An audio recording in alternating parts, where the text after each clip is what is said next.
Tìrẹ Jésù ní gbogbo agbára. Tìrẹ Jésù ní gbogbo agbára. Láyé yìí àti lọ́run. Our apostolic. The testimony of the apostles. Atobi maranro. The great and mighty ones Anìkan fógun èṣù ṣòfò. that take vengeance, and he is the only one that can waste the efforts Ó nìkan ni of gbogbo ọpẹ́ Satan. mi yẹ. To him alone belongs all the glory and honor and adoration. Ẹ̀yin ọmọ Ọlọ́run o. Children of God, Ìbéèrè kan ni a rán mi láti béèrè lọ́wọ́ ẹ lónìí. a question I'm asked to ask you this day. Ṣé o gbẹ́kẹ̀lé Ọlọ́run? Did you depend in God?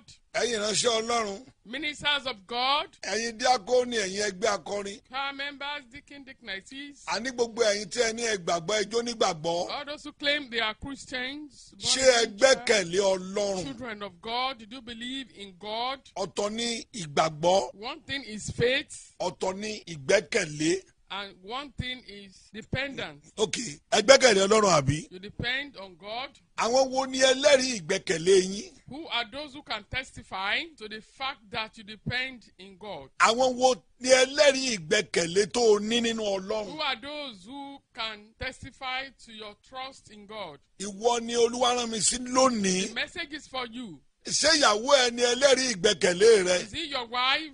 Ok, àbúrò rẹ ni ẹlẹ́rìí ìgbẹ́kẹ̀lé Is rẹ? it your siblings? Ọmọ rẹ ni ẹlẹ́rìí ìgbẹ́kẹ̀lé rẹ? Are they your children? Ṣé kí n mọ̀ tàn ọ́? Don't be deceived. Olúwa gbọ́ ẹjọ́ ń tẹ́ra yín jẹ ni. You are deceiving yourself. Ẹnì yòówù kó mọ̀ ṣe jẹ́ ẹlẹ́rìí ìgbẹ́kẹ̀lé rẹ. Anybody that you think can testify to the way you depend and trust in God, Ẹjọ́ ń tẹ́ra yín ni o. you are deceiving yourself. Ìdí rẹ̀ o. This is the reason. Ìwọ ni wọ́n ń wò bí ẹni tó gbẹ́kẹ̀lé Ọlọ́run. Ìwọ fúnra rẹ mọ̀ wípé o ò gbẹ́kẹ̀lé Ọlọ́run. Though they look on you as if you depend in God, but you know personally that you did not rely in Him. Ìwọ ni wọ́n ń wò bí ẹni pé ẹni mímọ́ rèé o.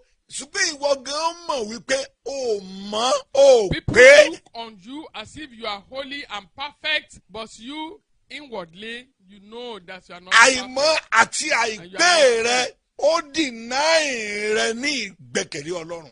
And as you are not perfect, as you are not holy, it have denied you your dependency on God. Ọmọ ẹ̀yìn mi rè mo jẹ́rìí rẹ̀.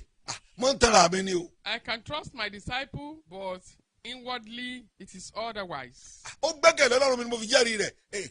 If I'm saying that it depends on my God, Àjọ ń tara wa ni o. we are deceiving ourselves. Mo fẹ́ ṣàlàyé kan fún yín lónìí ẹ̀yin ọmọ I want to Ọlọ́run. make an explanation today. Tó bá jẹ́ pé lóòótọ́ ló gbẹ́kẹ̀lé Ọlọ́run. And if it is truly that you depend in God, Ẹnikẹ́ni ò lè jẹ́rìí rẹ pé lóòótọ́ ò gbẹ́kẹ̀lé Ọlọ́run. nobody can trust your dependency on Ní God abẹ́ ọ̀run tá a wà yìí o. under this heaven. Gbọ́ áńgẹ́lì kan ò lè jẹ́rìí rẹ pé lóòótọ́ ò gbẹ́kẹ̀lé Ọlọ́run. Even the angels that cannot trust you. Ìwọ tá à ń wò ọ̀tọ̀. The way you appear is different. Ìrí tó ń ríra rẹ ọ̀tọ̀. The way you see yourself is Kò different. sẹ́yìn tó lè jẹ́rìí ìgbẹ́kẹ̀lé rẹ Nobody Ọlọ́run. can trust that. Now, ta ló lè jẹ́rìí ìgbẹ́kẹ̀lé rẹ? Who alone can trust you? Ta lẹ́yìn that náà you tó lè depend jẹ́rìí ìgbẹ́kẹ̀lé ẹnu on Ọlọ́run? him? Who else can do? Ṣé ọba àlú ni? Is it the king? Ok, àwọn ìjọ rẹ àbí? Is it the brethren? Ìwọ náà mọ ibi tó ń yà nígbà tó bá gẹ́gẹ́ bí àlùfáà where nígbà you tó bá go. sórí ọ̀fẹ́ tó wọn bí tó ń yà náà. After the grace. Ó mọ wàásù tó ń wà náà. Ó mọ ohun tí àwọn èèyàn No. ń gbọ́ lẹ́nu rẹ̀. Ó mọ ohun tó ń ṣe lábẹ́lẹ̀ náà. What to say and what people know of you. Ta lẹni tó lè jẹ́rìí ìgbẹ́kẹ̀lé mi àti wọ? Who else can trust our dependency in God? Ọláyínká Àkàndé Òkòtó Jésù ọmọ Afọlábí. Mo ń sọ pé mo gbẹ́kẹ̀lé Ọlọ́run. I do declare that I depend in God. Ṣé bẹ́ẹ̀ ni lóòótọ́? Is it true? Ó kèmí àtọ̀lọ́hun. I'm left with God. Ẹ gbọ́, ẹni méjì ló lè jẹ́rìí ìgbẹ́kẹ̀lé rẹ nínú Ọlọ́run. There are two people that can testify to your trust in God. Ẹni méjèèjì tán bá ti lè jẹ́rìí ìgbẹ́kẹ̀lé ẹ nínú Ọlọ́run. Jẹ́ mọ́tọ́, ó sì ṣá, ó gbàgbọ́, ìgbàgbọ́ rẹ ti dìgbàgbé. God. And if those two people cannot trust you, then you faded away and your faith will be forgotten. Ó mọ nǹkan kan nípa Ọlọ́run. You don't know anything about God. Òpè ní ọ̀sẹ̀ ògo ẹ̀mí. You are ignorant to the glory spiritually. Ta ni àwọn méjì yìí tó gbọ́dọ̀ jẹ́rìí ìgbẹ́kẹ̀lé rẹ? Who are these two people that must trust your dependency Ẹnì in God? kíní The first person, Ẹ gbọ́ o. listen to me, Òun ni èṣù. is Satan. Ẹnì kíní ni èṣù. Is Satan. Ẹnì kejì. And the second Òun ni personality Ọlọ́run. is God himself. Bí àwọn méjèèjì ò bá ti lè jẹ́rìí ìgbẹ́kẹ̀lé ẹ̀ nínú Ọlọ́run. If these two personalities cannot qualify you as depending in God, Àwọn èèyàn tó ń jẹ́rìí gan-an wọ́n tún mọ̀ pé iṣẹ́ asán náà ń ṣe. and those who trust you that you depend on God, they know that their effort is weightless. Nígbà tí ẹ̀rí Ọlọ́run àti tèṣù bá di mímọ̀ pé tòótọ́ ló gbẹ́kẹ̀lé Ọlọ́run tán ní àwọn ènìyàn tí wọ́n rò pé ó gbẹ́kẹ̀lé Ọlọ́run ó tún á máa ṣe nǹkan míì àmọ́ sọ tó bá yá. When God have trusted you and Satan knew that you trust in God, then the other people will do otherwise. Ẹ jẹ́ lọ sínú ìwé Jóòbù. Let's go to the book of Job. Mo fẹ́ là fún ọ dáadáa kó lè yé ọ. I want to explain in details. Ẹ gbọ́ ohun tí orí kìíní ti wí náà. Chapter 1. Torí mo gbẹ́kẹ̀lé lọ́run, mo gbẹ́kẹ̀lé lọ́run, ọ̀hún babaláwo ó sọ̀rẹ́, mo gbẹ́kẹ̀lé lọ́run, ìwọ àti alábàáráyé kankan náà ní, mo gbẹ́kẹ̀lé lọ́run, òkújú òṣùwọ̀n ní ìṣe Though fún you ìgbẹ́kẹ̀lé rẹ̀. claim you depend in God, but you are not up to the task in measure. Ọkùnrin kan wà ní ilẹ̀ Úṣì. Ọkùnrin kan wà nílẹ̀ Úṣì. Orúkọ ẹni tí jẹ́ Jóòbù. Bẹ́ẹ̀ ni mà. Ọkùnrin náà ṣiṣẹ́ olóòótọ́. Ẹ gbọ́ o, ọkùnrin yẹn ṣe olóòótọ́. He was blameless. Dúró ṣinṣin. Ìwọ náà dáhùn bí a ti ń sọ̀rọ̀ yìí, sólóòótọ́ ni ọ́. Are you blameless? Ó ní ṣó o dúró ṣinṣin. Are you upright? Ènìyàn kan ló ń sọ eléyìí o. Mo ń gbọ́. Ẹni tí ó sì bẹ̀rù Ọlọ́run.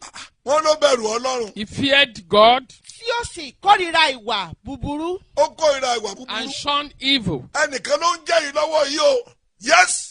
A sì bí ọmọkùnrin méje àti ọmọbìnrin mẹ́ta fún un. Ọlọ́mọkùnrin méje àti Ọmọ obìnrin rẹ̀ mẹ́ta. sì jẹ́ ẹ̀ẹ́dẹ́gbàárin àgùntàn àti ẹgbẹ̀ẹ́dógún ìbákaṣẹ àti ẹ̀ẹ́dẹ́gbẹ̀ta àjàgọ̀dá màálù àti ẹ̀ẹ́dẹ́gbẹ̀ta abo kẹ́tẹ́kẹ́tẹ́. Ó pọ̀, ọkùnrin yìí sì pọ̀ ju gbogbo àwọn ará ìlà oòrùn lọ. Torí pé òun ló gbẹ́kẹ̀lé Ọlọ́run jù. Because he was the one that trusted in God Ọlọ́run mú pọ̀ ju gbogbo àwọn ẹlẹgbẹ́ rẹ̀ lọ. mostly, and the Lord multiplied him Yes. and made him great more than his people. Yes. Ǹjẹ́ ó di ọjọ́ kan Ó di ọjọ́ nígbà kan. tí àwọn ọmọ Ọlọ́run wá pé níwájú Olúwa. Àwọn áńgẹ́lì Ọlọ́run àwọn ọmọ Ọlọ́run pé níwájú Olúwa. Sátánì sì wá pẹ̀lú Ẹni wọn. àkọ́kọ́ tó kọ́kọ́ jẹ́rìí Jóòbù tó jẹ́rìí ìgbẹ́kẹ̀lé Ọlọ́run ní ìyá Jóòbù. The Sátánì first kò ní person èṣù. that wanted to try the dependency of Job on God was Satan. Èṣù bá wá. And Yes. Satan came. Olúwa sì bi Sátánì wípé Olúwa fi Sátánì ẹ mọ̀ gbọ́ o. níbo ni ìwọ ti wá? Níbo ló ti wá kí ló ń wá kiri? Nígbà náà ni Sátánì dá Olúwa lóhùn wípé Ṣé bó wọn pẹ́ láyìn kiri lèmi? ní ìlọsíwá sẹ́yìn lórí ayé àti ní ìrìnkèrindò nínú rẹ̀. Lẹ́sẹ̀kẹsẹ̀ Ọlọ́run ti mọ ẹni tó bá ọ̀rọ̀ rẹ̀ wá. God knew the purpose of his coming.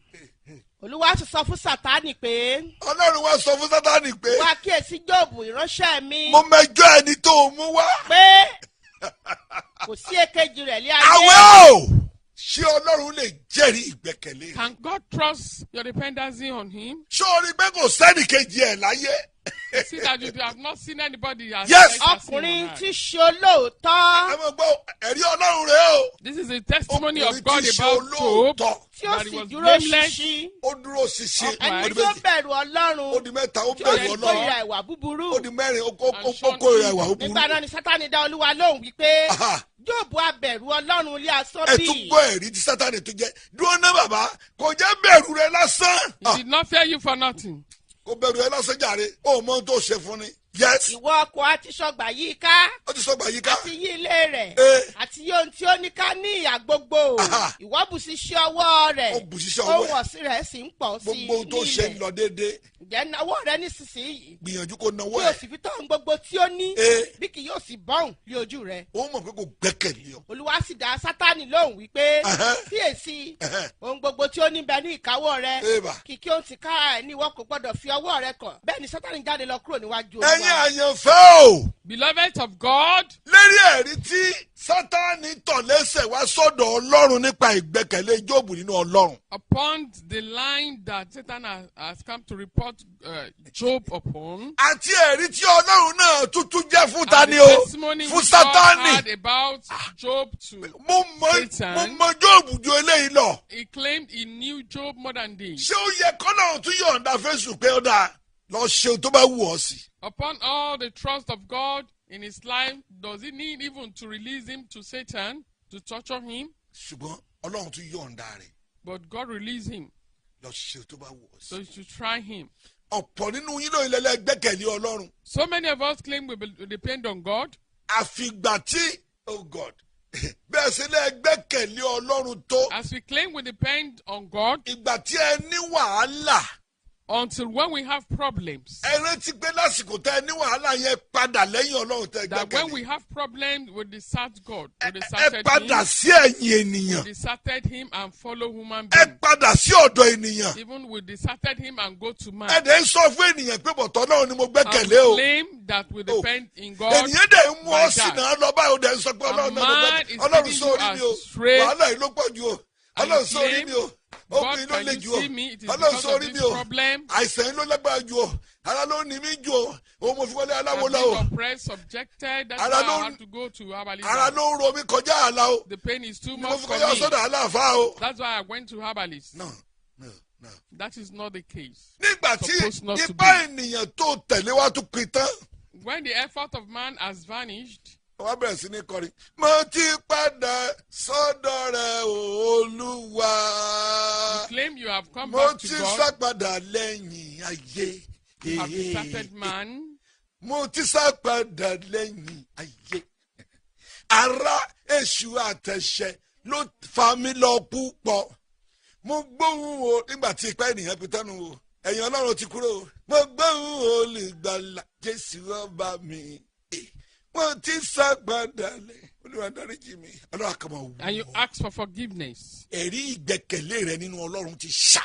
The testimony of your trust in God have faded away. Ẹ jọ sẹ́mọ̀. Hello, everyone. Bí o bá gbẹ́kẹ̀lé Ọlọ́run, If truly you depend on God, èṣù ó jẹ́rìí ìgbẹ́kẹ̀lé rẹ nínú Satan will Ọlọ́run. trust that you depend on God. Ọlọ́run ó jẹ́rìí And ìgbẹ́kẹ̀lé God ẹ. will trust that you depend on Him. Ìgbẹ́kẹ̀lé tó bá nínú Ọlọ́run tí Ọlọ́run ò bá tí ì jẹ́rìí rẹ̀, tí èṣù ò bá tí ì jẹ́rìí rẹ̀. You have in God, if God have not testified to it and Satan have not testified to it, Kò kún. you are not up to measure. Kò kún. It's not full enough. Ẹ̀yin ọmọ Ọlọ́run o, Children of God, ẹ gbẹ́kẹ̀lé Ọlọ́run. depend on God. Gbéra rẹ wò so gbẹ́kẹ̀lé Ọlọ́run. Measure yourself and you Ṣùgbọ́n mo up to bẹ̀ the ọ́ task. gbẹ́kẹ̀lé Ọlọ́run. But I'm appealing to you to depend on Kì í God. já ìyàn We kulẹ̀. never disappoint one. Nígbà tí Ọlọ́run yàǹda èṣù tán, tí wàhálà wá dé ibà After Jóòbù. God have released Job Ẹ gbọ́, to ẹ Satan gbọ́, to be tortured, ẹ gbọ́. Bí listen, ọ̀rọ̀ Jóòbù ṣe pọ̀ tó ẹ̀yin as ènìyàn. great as his substance was, Gbogbo ohun tó dé bá kò ká sí. all that affected him, he did Wọ́n not tún láti máa regard sọ̀rọ̀ fún it. pé kọ́tán. People were even mocking him Ọ̀sán àgbẹ̀kẹ̀lé lọ́hùn. that you claim you depend on God. Ọjà See bú what Ọlọ́run has kò dé happened. kú. You are better accuse Tó o bá God and bú, see what will ṣe happen ni ó to you. pa ọ́ tóró ti gbẹ́kẹ̀lé jù.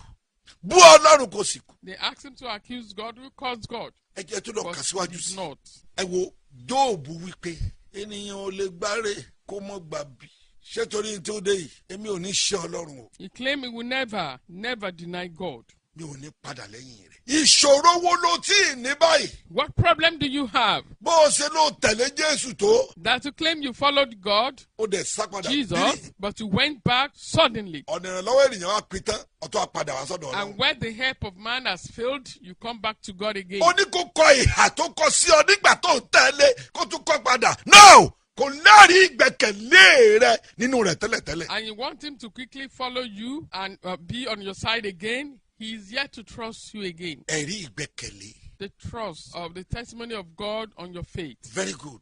òní ṣìṣe ìyá yìí. Ẹ gbọ́ mi dáadáa ẹ̀yin ọmọ Ọlọ́run. Listen to me, children of God. Mo rà àánú gbà, mo gba Ọlọ́run gbọ́ sà. Through the mercy of the Lord, I believe in him. Èmi náà ń gbìyànjú, mo ní mo gbẹ́kẹ̀lé. And I trust, Mo sọ pé mo I'm trying gbẹ́kẹ̀lé. to claim that I believe in him. Àwọn tó súnmọ́ mi ló lè sọ èyí tán lè rí. Those who are Ṣùgbọ́n close to me can say what èwo they ni have seen. Ọlọ́run wí nípa tiẹ̀ Johnson What is it that God Ọláyínká has to Afolabi say about Okoto you Jesu. and I? Sórí àwọn kẹta tí ìbá tún jẹ́rìí ìgbẹ́kẹ̀lé ẹni Ọlọ́run jó mọ́. The third set of people that will trust your faith in God and your belief in him, Àwọn ọ̀tá rẹ̀ they are your enemies tó lé ọ that pursue you tó bá ọ to no avail, tó gbógun tì ọ that persecuted you tó gbó borí ẹ̀ and they have failed, tó dìtẹ̀ mọ́ that conspired against you tó ṣubú sínú ọ̀tẹ̀ wọn and they fell in their rebels, tó fi ọ́ rẹ́ that have caused you. kàkà kí ìfiré di mímọ̀. But instead of the causing to Ìbùkún ló di mímọ̀. manifest, the blessings of the Lord have shone Àwọn upon your olóòtú lè life. jẹ́rìí ìgbẹ́kẹ̀lé. They are the third set of people that can trust Mi ò fẹ́ padà sínú and ọ̀rọ̀ ìjọ testify mẹ́jọ to yìí. your trust in Ṣùgbọ́n God. ẹ gbọ́ mi But listen to me. tó o bá gbẹ́kẹ̀lé Ọlọ́run. If really you believe in God, Ó la àwọn nǹkan kan kọjá you pass through tí ayé ó certain mọ̀ things. pé òun là á kọjá. And people will know that you are passing through those things. Àwọn tó those sì mọ̀ ọ́ crises. là á kọjá ó mọ̀ pé àwọn ènìyàn Ọlọ́run And lóòótọ́. those who witness as Yes, you Lord. pass through it will know that you have God truly. Daniel 6:25 nígbà náà ni Dárúsì ọba kọ̀wé sí gbogbo ènìyàn Yes. orílẹ̀ àti èdè tí ó wà ní gbogbo ayé pé Aha. kí àlàáfíà kí ó máa bí sí i fún yín. Eh. Mo pàṣẹ pé Eh. ní gbogbo ìgbèríko ìjọba mi Eh. kí àwọn ènìyàn kí ó máa wárìrì Kán máa wárìrì. kí wọ́n kí ó sì máa bẹ̀rù níwájú Ọlọ́run Dáníẹ́lì Eh. nítorí pé ẹ máa òun gbọ́ ni Ọlọ́run òun ni alààyè Ọlọ́run alààyè. òun sì dúró láéláé Ẹgbẹ́ ó dúró àti láéláé. ìjọba rẹ̀ èyí tí a kì yóò lè parun ní Bẹ́ẹ̀ni, bẹ́ẹ̀ni. àti agbára ìjọba rẹ̀ Àti yóò sì wà títí di òpin Ẹhẹ́. ó ń gbani Ó ń gbani. ó sì ń yọni Ó ń yọni. ó sì ń ṣiṣẹ́ àmì àti iṣẹ́ Ó ń ṣiṣẹ́ àmì ìyanu àti ní iṣẹ́ ọ̀run àti ní ìyanu ní ọ̀run ayé àti ẹni ní tí ó gba ayé. Dáníẹ́lì là lọ́wọ́ àwọn kìnìún Ẹni tí ó gba Dáníẹ́lì là kó tó gba Dáníẹ́lì là lọ́wọ́ kìnìún. Before he was able to save Daniel from Kò the power of sẹ́ni the tó lions, tó lọ síwò kìnìún tó lọ bẹ́ẹ̀ tó nobody pọ̀ have yìí. ever gone into the den of the lions and escaped. Àwọn èèyàn fẹ́ jẹ́rìí ìgbẹ́kẹ̀lé People Ọlọ́run nínú want ayé to Dáníẹ́lì. testify to the power of the Lord in the way Daniel believed in Ọba God. gangan wo bí ẹni tó King. gbẹ́kẹ̀lé Ọlọ́run lóòótọ́ ṣùgbọ́n kò fi gbogbo ara gbàgbọ́. Was looking on him as if he believed in God, but he did not have that full Ṣùgbọ́n nígbà scale tó sun belief. oorun ìṣọ́òru ọjọ́ kan mọ́jú ọjọ́ kejì lọ́dọ̀ But kìnìún. when he slept overnight in the lion's den, Ọba wa jẹ́rìí ìgbẹ́kẹ̀lé then the Dáníẹ́lì king fún was gbogbo able ayé. to trust him, Ọlọ́run declare to the Dáníẹ́lì whole kò ti world Ọlọ́run òun wò. that he had faith in God. And he wanted to make the God of Daniel his own personal God. Ọwọ́ kéde ó ní ẹ mọ̀ sí. And he announced and decreed Ẹ mọ̀ bọ́ ẹ mọ̀ in yín. every dominion of Ó dùn his sí. government that he Olùgbàlà alone ní, is worthy to be olùràpadà sought, ní. to be served. Bí He's the one that can Dáníẹ́lì deliver and Kò bá rescue. gbẹ́kẹ̀lé Ọlọ́run. If Daniel did not believe in God, Ọlọ́run ò ní bá wọnú ìwò God would kìnìún. not enter the lion den with him. Kéésì ònìkan. Not him alone. Kéésì ònìkan. Ẹ wo Hébérù mẹ́ta. Even the three Hebrews, Nǹkan kan náà tó ṣẹlẹ̀ sí Dáníẹ́lì ló ṣẹlẹ̀ sáwọn náà. the same thing happened. Daniel 3:24 Yes. nígbà náà ni Nebukadnasari ọba wárìrì ó dìde dúró lọ́gán ó dá ó sì wí fún àwọn ìgbìmọ̀ rẹ̀ pé àwọn ọkùnrin mẹ́ta kó agbésan sí àárín iná ní dídé wọ́n sì dáhùn wí fún ọba pé Bẹ́ẹ̀ ni ọba. lóòótọ́ ni ọba ó sì dáhùn wí pé wò ó mo rí ọkùnrin mẹ́rin ní títú wọ́n sì rìn láàrin iná wọn kò sì farapa ìrísí ẹnìkan sì dàbí ti ọmọ Ọlọ́run nígbà náà Nebukadnasari súnmọ́ ẹni ọ̀nà ìléru ó dáhùn ó sì wí pé Ṣádákì Méṣákì àti Àbẹ́dínígò Ìránṣẹ́. ẹ̀yin ìránṣẹ́ Ọlọ́run ọ̀gá ògo Kò ẹ mọ̀ jáde kí ẹ jẹ́ sì ẹsẹ̀ wá. tẹ́lẹ̀ ẹrú ni wọ́n o. Ẹ jáde mọ́ bọ̀. Nígbà náà ni Ṣádákì Méṣákì àti Àbẹ́dínígò jáde láti àárín iná náà wá. Yes, yes. Nígbà náà ni àwọn ọmọ aládé baálẹ̀ balógun àti àwọn ìgbìmọ̀ ọba tí ó péjọ rí i pé iná kò lágbára lára àwọn ọkùnrin wọ̀nyí bẹ́ẹ̀ ni irun orí wọn kan kò jóná bẹ́ẹ̀ ni aṣọ wọn kò sì padà òórùn iná kò tilẹ̀ kọjá lára Ẹ̀yin wọn. ọmọ Ọlọ́run o. Ah. Ṣé o gbẹ́kẹ̀lé Ọlọ́run? Did you all depend on God, all the children of God? Ṣé o gbọ́ ohun tí mò ń sọ fún ọ? Did you hear the message? Ọ̀tá The enemy ìgbẹ́kẹ̀lé of rẹ your nínú faith Ọlọ́run. and dependency Òun on lẹ́nu kẹta God tí ó jẹ́rìí pé will testify to read o gbẹ́kẹ̀lé Ọlọ́run. that truly you depend on God. Tani ẹlẹ́rìí ìgbẹ́kẹ̀lé yín ẹ̀yin ìránṣẹ́ Ọlọ́run? Are the one that will testify to your dependency Tí ẹ ń on tọ́jú ní God. àwọn olóṣèlú kiri, tí ẹ̀ wọ́wọ́ kiri tí ẹ ju Ọlọ́run sẹ́gbẹ̀ẹ́. from one politician's house to another, and you have put God aside. Ó ní iná láti gbàdúrà fún aláìsàn fún ètò àbí Very ìdèfẹ́ ètò difficult for àbí you to pray ìbànújẹ́. for those who are in bondage, those who are distressed, Ẹ those ń who bẹ̀rù have kí sọ̀rọ̀ àwọn tẹ́ ń calamities. gbàdúrà fún kó mọ̀ di ti yín. Because you are afraid, you don't want the problems of those who you prayed for to become yours. Ẹ jọ̀ọ́, ìbéèrè ni lónìí. My question today is, Ta ni ẹlẹ́rìí ìgbẹ́kẹ̀lé rẹ̀? who are those who will testify Bí bàbá rẹ̀ bá to the jẹ́rìí point that kò mọ you bí depend in tó God? kíjú bọ̀. Bí ìyá rẹ̀ If bá your jẹ́, father, bí if ìyàwó your rẹ̀ bá mother, jẹ́, if your bọ́mọ rẹ̀ bá jẹ́, ẹnikẹ́ni wife or lábẹ́ your ọ̀run tó lè children jẹ́. testify to read, it cannot be full. Ìwọ ló mọnú rẹ̀. You know yourself Kò ní inwardly, kó nínú mọ́ mọ̀nú. and you will not deny all those things you practice Ọláyínká inwardly. Àkàndé Òkòtó Jésù. Bọ́ bá gbẹ́kẹ̀lé kan mi àṣírí ó tú láìpẹ́. Ẹ̀yin ènìyàn, ibi tá lè gbẹ́kẹ̀lé. Whom did you depend upon? Ṣọlọ́run ni. Whom did you trust? Ìṣòro tó Is ń it God of là kọjá mankind? yìí. The crisis you are Ṣé passing kò ti fi through, hàn pé Ọlọ́run kọ́ ló gbẹ́kẹ̀lé haven't báyìí? it shown that you did not depend Wàhálà on tó God? ń bá yìí. The crisis you're passing through, Tó bá lọ fa ìrìn àjò ẹ nínú ẹ̀mí ẹ̀yin tó ló your gbẹ́kẹ̀lé dẹ̀ ń spiritual wú ọ báyìí. journey, God is just looking on you. Àwọn mẹ́ta. Èṣù Three of them, one Satan, Ọlọ́run two. God himself, Àwọn ọ̀tá rẹ̀. your enemies, Àwọn ló lè jẹ́rìí ẹ̀ tó gbẹ́kẹ̀lé. they are the ones that can trust whom you depend Mo fẹ́ upon. gbàdúrà fún àwọn èèyàn. I'm praying for all the Ọmọ ẹ̀yìn people. kan kúrò lọ́dọ̀ mi. A disciples of mine left me. Ó ti lọ ti pẹ́. He has gone far. Àwọn tó jẹ́ ọlọ̀tẹ̀ sí ìpè tọ́lọ́run pè mí. Àwọn tó And jẹ́ those ìkà. who are enemies to my rebels, Wọ́n mú mọ́ra. they embrace him. Wọ́n ti pé kí ni òkò tó sí mi lé kí lòkò tó And they were lò. asking him, what did he depend Jẹ́wọ́ fún upon? wọn sọ àṣírí ẹ̀ fún wọn. Leak the secret, expose his secret to us. Ọmọ yẹn ò ṣe mí níbi omi gbọ́dọ̀ tẹ̀yìn o. Ó wù Olúwa ní kó kúrò. Ṣé rí ẹ̀rí tó máa jẹ́ ìjẹ́ gbọ́? The testimony he bear was, Ó ní ẹ mọ̀jà tara wa sà. said, don't let us deceive Ó ní ourselves. ọ̀gá mi ní Johnson He said, my Ọláyínká boss Afolabi Okoto is Jesu. this man of God. Ó ní ṣùgbọ́n kò lè mú nǹkan kan mọ́ He orúkọ will Jésù never láíláí. embrace anything with the name of Ọdún Christ. báyìí ni mo ti lò lọ́dọ̀ That he rẹ̀. has been with him for long. Reverend, pastor, Reverend, Wòlíì, pastor, evangelist, prophet, evangelist, elédèkéde gbogbo. Ta ni ó fẹ́ jẹ́rìí all those ìgbẹ́kẹ̀lé who rẹ̀ speak nínú Kristi? past language, and Olúwa. those who claim they are born again, who is the person that will trust your dependency? Olúwa gbà wá. Amen. Olúwa gbà wá. Àmín. Gbogbo wa ni kò gbà. Àmín. Jésù Kristi. Ògo ni fọ́lọ́run lókè ọ̀run. Hallelujah. Jésù Olúwa wa. Àmín. Àmín. Àmín. Lórúkọ Jésù. Ó ti mú mi Olúwa dákun má fi mí sílẹ̀ ẹni tó gbà mí lọ́wọ́ rẹ̀ ṣì ń wá ẹ̀mí mi. Àníṣe àbà ó ti mú mi Olúwa dákun má fi mí sílẹ̀ ẹni tó gbà mí lọ́wọ́ rẹ̀ ṣì ń wá ẹ̀mí mi. Ó ṣì ń wá ẹ̀mí mi. Ó mọ̀ ń wá ẹ̀mí mi. Kò sí mi, ó wá ẹ̀mí mi. Ó fowó wá ẹ̀mí mi. Ó fobìnrin wá ẹ̀mí mi. Ó fóúnjẹ wá ẹ̀mí mi. Gbogbo ọmọ Ọlọ́run ẹ máa fura, ẹ máa fura. Gbogbo ẹni t'Olúwa bá ti mú, ẹ máa bẹ Ọlọ́run kó má fi yín sílẹ̀ fún ìfẹ́ ọ̀tá láti ṣẹlẹ̀ yín lórí. Ó ti mú mi Olúwa dákun má fi mí sílẹ̀ ẹni tó gbà mí lọ́wọ́ rẹ̀ ṣì ń wá ẹ̀mí mi. Ó wá ẹ̀mí àwọn àlùfáà ẹni tí ó bá dúró dáadáa lọ́nà ìgbàgbọ́ ti gbé. Ó wá ẹ̀mí àwọn ọmọ ẹgbẹ́ akọrin bí wọ́n ti péjọ tán kọrin yẹn kì í ṣe gbogbo wọn lọ́mọ Ọlọ́run. Ọmọ èṣù ń bẹ láàrin wọn tó ṣetán láti fi iṣẹ́ òfò jẹ́ fún wọn. Ábà ó ti mú mi Olúwa dákun má fi mí sílẹ̀ ẹni tó gbà mí lọ́wọ́ rẹ̀ ṣì ń wá ẹ̀mí mi.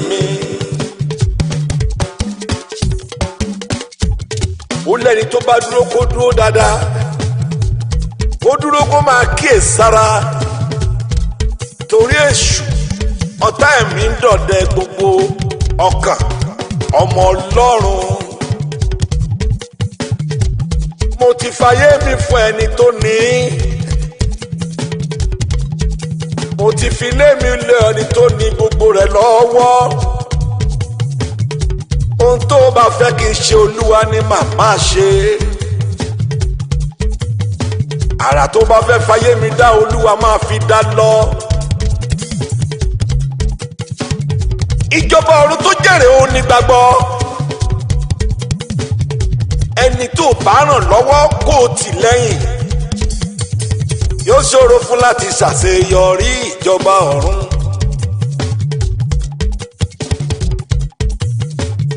Jésù, ibo bá wù ọ́ ni kò fi mí sí. Kò gbé mi sáyà rẹ̀ déédéé ni. Bí Jésù gbé mi sẹ́yìn rẹ̀ ńkọ́ déédéé ni. Olúwa bò gbé mi sẹ́sẹ̀ rẹ̀ ńkọ́ déédéé ni. Ò bá gbé mi séjìká rẹ̀ déédéé ni. Àbá ṣùgbọ́n èmi ti gùn òkè yìí láéláé o, mi ò lè jábọ́, àní èmi ti mọ̀ ọ̀nà yìí o, láéláé o, mi ò lè ṣìnà mọ́.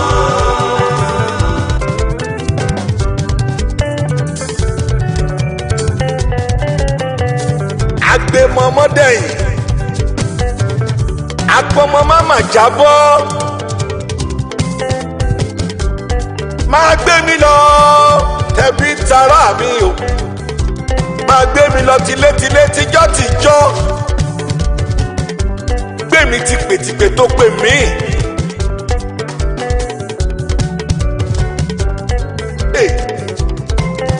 Bí o ṣe wà lórí àgbélébù lọ́jọ́sí tí èṣù àtọmọ ogun rẹ̀ ń wá ẹ̀mí rẹ̀, jù bẹ́ẹ̀ ló wá gbogbo ẹ̀mí ọmọ Ọlọ́run pátápátá. Tí ìbá ṣe ọgbẹ́ ẹ̀mí tòótọ́ tó wọnú rẹ̀ tó sọ pé Olúwa lọ́wọ́ rẹ̀ ni mo fi ẹ̀mí mi lé.